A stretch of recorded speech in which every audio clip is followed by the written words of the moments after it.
Qadrdonlar, men bugun magazinga kirib zamiyazlarga so'radim. 1 litri 25 ming so'm dedi. Olayligimda o'zimga tayinlab o'zim qo'l bola qilib ishlataman deb bahonada sizlarga ham bir ko'rsatib ketaman. Bilganlar bilar, bilmaganlarga layfhack foydali bo'lsa qilamiz. Bizga mana 3 ta spirt kerak bo'ladi. Uksus 0.5 litrli bakalashkamiz ega. 3 ta spirt mana hozir qaranglar 6 ming so'm, 2 ming so'mdan 6 ming so'm. Mana 7 ming so'm, 13 ming so'mga sizlarga 5 litrliga zamiyazlarga tayinlab beraman. 25 ming qayoqda-yu 1 litr, 5 litrga 13 ming rasxod. Qadrdonlar, mana 3 ta spirtimizni sovuramiz.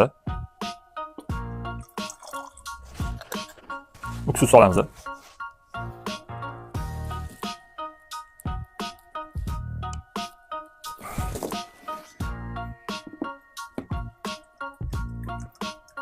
Ozgina hid berish uchun, o'zimiz uchun xolislar shampun, xolislar mana qangi jiddiy mila o'zingizlar tabiiyga qarab qo'shib olasizlar.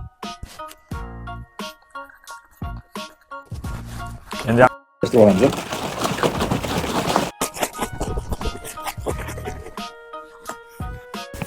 Zamiyazlarga tayyor.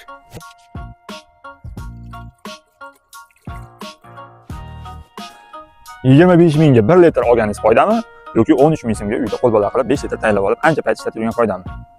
Izohlarni kutib qolamiz. Like, podpiska esdan chiqmasin qadrdonlar, kerakli odamlarga tashlab qo'yamiz.